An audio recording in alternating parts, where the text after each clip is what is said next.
Print media, electronic media మిత్రులకు, అదేవిధంగా నాతో టీఆర్ఎస్ పార్టీ నాయకులందరూ కూడా ఉదయపూర్వక నమస్కారం. మొన్నటి రోజున టీఆర్ఎస్ పార్టీ కార్యాలయంలో జరిగిన పత్రికా సమావేశంలో మాట్లాడిన విషయాలపై నిన్నటి రోజున కాంగ్రెస్ పార్టీ పెద్దలు, నాయకులందరూ కూడా ప్రెస్ మీట్ నిర్వహించడం జరిగింది. ఆ ప్రెస్ మీట్ నిర్వహించిన విధానం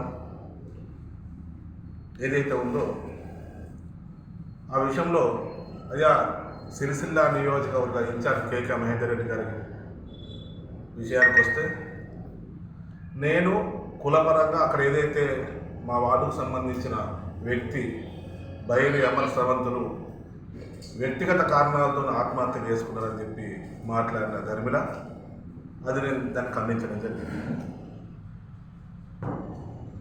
వాళ్ళు ఏదైతే ఆత్మహత్య చేసుకున్నారో వాళ్ళకు సానుభూతి తెలపాల్సింది పోయి వాళ్ళ మరణాన్ని కూడా ఎగతాళి చేసే విధంగా మాట్లాడిన సందర్భాన్ని నేను ఖండించిన.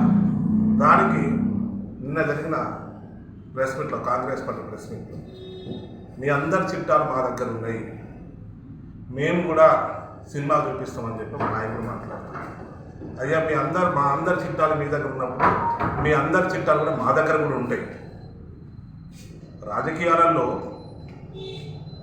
ప్రతి విమర్శ చేసుకోవాలి, కానీ వ్యక్తిగతంగా పోదామంటే మేము కూడా సిద్ధంగానే ఉన్నాం. మీ అందరి చిట్టాలు కూడా మా దగ్గర కూడా ఉన్నాయి, మాకు ఇబ్బందులు ఏం లేవు. అది గమనించాలి ముందు. రెండవది, నాకు సంబంధించి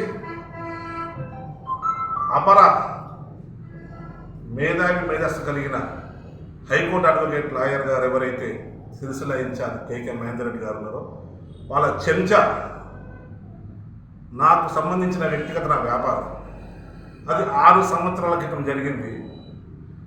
తను నా దగ్గర పనిచేస్తున్న గార్మెంట్ కార్మికుడు. తను మధ్యలో పని బంద్ చేస్తే తను నా దగ్గర అడ్వాన్స్ తీసుకుని ఉన్నాను, లెక్క పెండింగ్ ఉంది, నాకు డబ్బుల గురించి అడిగితే లెక్కలు ఏదైతే లెక్క చేస్తామో ప్రతి నెల 5 తారీఖు ఆ రోజున వచ్చి డబ్బులు తీసుకోమని చెప్పినాం తనకి. అప్పుడు ఎలక్షన్ సమయం, మా పాత పాలకవర్గం, మా భార్యకు సంబంధించిన శ్రీమతి సంబంధించిన పాత పాలకవర్గం అయిపోయింది. ఆ 2018 టైంలో కావాలని చెప్పి రాజకీయంగా నన్ను దెబ్బతీయడానికి కొంతమంది వ్యక్తులు నా పైన పడిన కుట్రలో భాగం ఆ వీడియో, తన ఫోన్ తీసుకొని వచ్చి నేను పేమెంట్ చేసేటప్పుడు నాకు పైసలు అని చెప్పి అడిగితే, ఇప్పుడు దగ్గర వాళ్ళ పేమెంట్ నడుస్తుంది, 2 రోజుల తర్వాత రా అని చెప్పి నాకు చెప్తే అదంతా రికార్డ్ చేసి నాకు పీఆర్కి లేవు, దానికి లేవు, కావాలని చెప్పి సృష్టించిన కథ. దాని మీద అప్పటి సిఐ గారి దగ్గర తను పిటిషన్ ఇస్తే నన్ను పిలవడం జరిగింది. నేను పోయినా, మాట్లాడినా, లెక్క చేసినా, నా అడ్వాన్స్ ఏదైతే తనకి ఇచ్చిన అడ్వాన్స్ ఉందో అది పట్టుకొని రిమైనింగ్ పైసలు కూడా పే చేయడం జరిగింది. అది 6 సంవత్సరాల క్రితం సమస్యపోయిన సమస్య. రాజకీయంగా నేను మాట్లాడిన ఏదైతే మొన్న ప్రెస్ మీట్లో మాట్లాడిన దానికి మీకు కౌంటర్ ఇచ్చే ధైర్యం లేక, మీ దగ్గర నాకు కౌంటర్ ఇచ్చే అంత సబ్జెక్టు లేక నా వ్యక్తిగత వ్యాపారం జోలికి పోయింది. అట్లా పోవాలంటే ఏదైతే ఆ చెంచా వ్యక్తిగత పేలో తన గురించి నేను చెప్పగలుగుతా. తను పెళ్లి చేసుకున్నాడు, తన భార్య హింసలు పెట్టిండు, ఆ భార్య కిరోసం పోసుకుంటా అని చెప్పి అన్నది, పోలీస్ స్టేషన్లో కేసులు పెట్టిండు, చివరికి విడాకులు మనం ఫోర్స్ చేసిందని చెప్పి నేను కూడా అనగలుగుతా. కానీ నేను అనా. ఎందుకనా అంటే ఆ స్థాయికి నేను దిగజారా. ఉన్నతమైన విలువలు, ఉన్నతమైన రాజకీయం చేయాలనుకుంటున్నాను. తనలాగా దిగజారిపోయి మాట్లాడే వ్యవస్థ, ట్రోల్ చేసే వ్యవస్థ నాకు కాదు. అట్లే ట్రోల్ చేయాలనుకుంటే మీకు సంబంధించిన చిట్టాలు కూడా మా దగ్గర ఉన్నాయి, మేము చేయగలుగుతాం. కానీ మీలాగా దిగజారు రాజకీయాలు మేము చేయదలుచుకోలేదు. అంతేకాకుండా నిన్న ప్రెస్ మీట్లో పెద్దలు, కాంగ్రెస్ పెద్దలు మాట్లాడారు, ఏదైతే చైర్మన్, వైస్ చైర్మన్ గురించి మాట్లాడారు. అయ్యా మీ దగ్గర చిట్టాలు ఉన్నాయి అంటున్నారు కదా, స్పెసిఫిక్ ప్రత్యేకించి చైర్మన్, వైస్ చైర్మన్ గురించి మాట్లాడారు కదా, అది మీరు బయట పెట్టారు. బయట పెడితే కదా బెదిరియడం దేనికి? బయట పెట్టేసేయండి. రాజకీయ పరంగా విమర్శలు చేసుకోవాలి, కానీ వ్యక్తిగతంగా పోతా ఉంటే ప్రతి ఇంటికి మండిపోయి ఉంటుంది. మీకు సంబంధించిన చిట్టాలు కూడా ఉంటాయి, అది గమనించాల్సిందిగా విజ్ఞప్తి చేస్తా ఉన్నా. అంతేకాకుండా అయ్యా నియోజకవర్గ ఇన్ఛార్జ్ అపర మేధావి హైకోర్టు లాయర్ గారు, మీరు ఏదైతే చేపిస్తున్న ఈ చెంచాల భాగవతం బంద్ చేసి ప్రజలు పడుతున్న ఇబ్బందులు, ప్రజలకు మీరు ఇచ్చిన 6 గ్యారంటీలు, సిరిసిల్లాలో నెలకొన్న ఆ పరిస్థితి, అప్పుల బాధలు, ఆత్మహత్యలు ఏవైతున్నాయో నిరోధానికి సంబంధించిన కార్యక్రమాలు మీరు చేయండి. ప్రతిపక్షమైన మేము, రాష్ట్రంలో ప్రతిపక్షము, ఇక్కడ పద్మశాలి బిడ్డలమైన మేము మీకు సంపూర్ణంగా సహకరిస్తాం. కానీ ఈ ఆత్మహత్యల మీద, అప్పుల మీద ఏదో తూతు మంత్రంగా మాట్లాడి మా యొక్క మనోభావాలు దెబ్బతీయద్దని చెప్పి మరొకసారి విజ్ఞప్తి చేస్తూ, మీ చెంచాలను ఈ వ్యక్తిగత విషయాలు చేస్తే మేము కూడా వ్యక్తిగత విధానం చాలా చేయడానికి ఆస్కారం ఉంటుందని చెప్పిన సందర్భంగా విజ్ఞప్తి చేస్తాం. మొన్నటి రోజున సిరిసిల్లాలో జంట ఆత్మహత్యలు చేస్తున్నటువంటి పరిస్థితుల్లో సిరిసిల్లాలో దాదాపు అందరూ కూడా బాధాకరమైనటువంటి సంఘటన, అది అందరూ కూడా బాధపడినటువంటి సంఘటన. ఎందుకంటే గత కొన్ని రోజులుగా సిరిసిల్లాలో పనులు లేకపోవడంతో ఆర్థిక సమస్యలు పెరిగిపోయి వారి యొక్క కుటుంబ జీవన విధానం గడపలేనటువంటి పరిస్థితిలో వారు బలవన్మరణాలకు పాల్పడడం జరుగుతాం.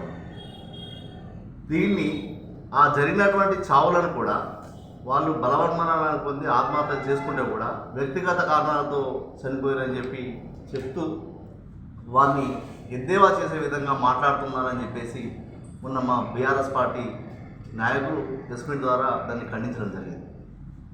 దానికి నిన్న మళ్ళా కాంగ్రెస్ నాయకులు కొంతమంది ఇక్కడ ముఖ్య నాయకులు ప్రెస్ మీట్ పెట్టి వాటి మీద మాట్లాడకుండా వ్యక్తిగతంగా వేరే విషయాలు మాట్లాడుతూ వేరే విషయాల జోలికి పోవడం జరుగుతూ ఉంది. ఆ విధంగా కాకుండా మీరు ఇక్కడ జీత కార్మికులు జరిగిన దానికి మీరు ఏం చేస్తూ ఉన్నారు, మీ చర్యలేంటి, వీటి నిరోధానికి మీరు తీసుకున్నటువంటి కార్యక్రమాలు ఏంటి, సిరిసిల్లాలో నేత కార్మికులకు ఏ విధమైనటువంటి భరోసా ఇస్తూ ఉన్నారు, వాటిని చెప్పే విధంగా మీరు అధికార పార్టీలో ఉన్నారు. వాటికి చెప్పి ఇక్కడ నేత కార్మికుల ఆత్మహత్యను నివారించేలా చర్యలు ఉండాలి. కానీ ప్రతిపక్షాల మీద నోరు పారేసుకొని అనవసరంగా మాట్లాడి ఏదో మాట్లాడితే దాని గురించి కరెక్ట్ కాదని చెప్పి నేను తెలియజేస్తా ఉన్నా. ఇకనైనా కూడా మీరు నిన్న ప్రెస్ మీట్ పెట్టినప్పుడు కూడా ఇక్కడ నేత కార్మికులు కూడా చనిపోయినారు. ఆది శ్రీనివాస్ గారు వచ్చి వారిని పరామర్శించిపోయింది. ఒకసారి ఆది శ్రీనివాస్ గారు చూడండి, మన పక్కపండి ఎమ్మెల్యే కదా, తను పరామర్శించిన తీరు చూడండి. మీరు ఇక్కడ కాంగ్రెస్ ఇక్కడ ఇన్ఛార్జ్ ఉన్నటువంటి వారు, మీరు వారితో పోయినటువంటి వారు, మీరు పరామర్శించిన తీరు చూడండి. ఒక్కసారి మీరు ఆత్మవిమర్శ చేసుకోండి. ఇక్కడ నేత కార్మికులను కనీసం ఈ చావులపైన కూడా మీరు రాద్ధాంతం చేసి అనవసరంగా ఇక్కడ నేత కార్మికుల మనోభావాలను దెబ్బతీయవద్దని చెప్పి మేము సున్నితంగా మిమ్మల్ని విమర్శిస్తా ఉన్నాం. Thank you. విలేకరులందరూ కూడా నమస్కారం. నిన్న కాంగ్రెస్ నాయకులు ప్రెస్ మీట్ పెట్టి వ్యక్తిగతమైన విమర్శలు చేస్తున్నారు. మేము కూడా చెప్పాం, వ్యక్తిగతంగా విమర్శలు చేసుకుంటూ పోతే ఇక చాలా దూరం దాకా వెళ్తుంది. ఫస్ట్ మన సిరిసిల్ల ఆత్మహత్యలు జరగకుండా చూసుకోవాల్సిన బాధ్యత మీ ప్రభుత్వం పైన ఉంది. మేము ప్రతిపక్షంలో ఉండి మిమ్మల్ని విమర్శిస్తున్నప్పుడు విమర్శలను మీరు సలహాలుగా సూచించి ఈ ఆత్మహత్యలు అనేది జరగకుండా చూసుకోవాలి.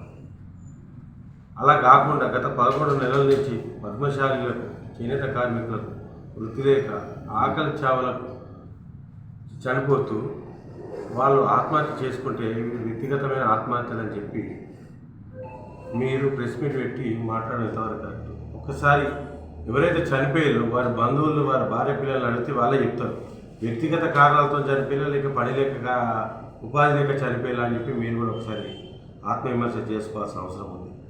అలాగే నిన్న ఒక నాయకుడు మాట్లాడుతాడు, మా నాయకుల మీద కమిషన్లు తీసుకున్నారు, బతుకమ్మ చీరల కమిషన్లు తీసుకున్నారు, పీటీఆర్ తీసుకున్నారు, వాళ్ళు తీసుకున్నారు. సరే, ఇప్పుడున్న సిరిసిల్లలో ఉన్న యజమానులు, ఆ మ్యాక్ సంఘం అధ్యక్షులు వాళ్ళందరూ ఉన్నారు. వాళ్ళందరినీ పిలిచి గాంధీ దగ్గర బహిరంగ విచారణ చేసి మరి ఈ కమిషన్ ఎవరికి ఇచ్చారు, మరి ఎవరు తీసుకున్నారు, మీరు అవన్నీ కూడా మనం బహిరంగ విచారణ పెట్టి అక్కడ మాట్లాడుకున్నాం. ఇప్పుడైనా మ్యాక్ సంఘం అధ్యక్షులు, పాలిస్టర్ సేట్లు వాళ్ళందరైతే ఉన్నారు, వాళ్ళందరూ పిలిచి వాళ్ళని మాట్లాడారు. నిరాపాదన అంటే మీరు మీ దగ్గర ఆధారం లేకున్నా కూడా ఏదో అబద్ధం ప్రచారం చేసి ఇలా కూకొని ఏదో ప్రెస్ మీట్ పెట్టి మాట్లాడాలి, ఎదురుగోల మీద నిందలేదని చెప్పడం అది కరెక్ట్ కాదు. మీరు కూడా మనం ఒక సమాజంలో ఉన్నాం, రాజకీయాలు మంచి స్వచ్ఛంగా చేసుకోవాలి. ఒకరి మీద ఒక వ్యక్తిగత విమర్శలు చేయడం అనేది కరెక్ట్ కాదు.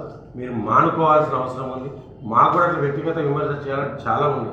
ఇక రోజు ఇదే పని ఉంటుంది. 24 గంటలు ఇక్కడ కూకొని నీ ఇంట్లో ఏముంది, నా ఇంట్లో ఏముంది అనుకుంటే ముచ్చట్లు పెట్టుకుంటుంది. ఇవన్నీ బంద్ చేయాలి. ఫస్ట్ మీరు సలహాలు, మీరు అధికారంలో ఉన్నారు కాబట్టి మేము ప్రతిపక్షంలో ఉన్నాం, మేము సలహాలు ఇస్తాం, సూచనలు ఇస్తాం, విమర్శలు చేస్తాం.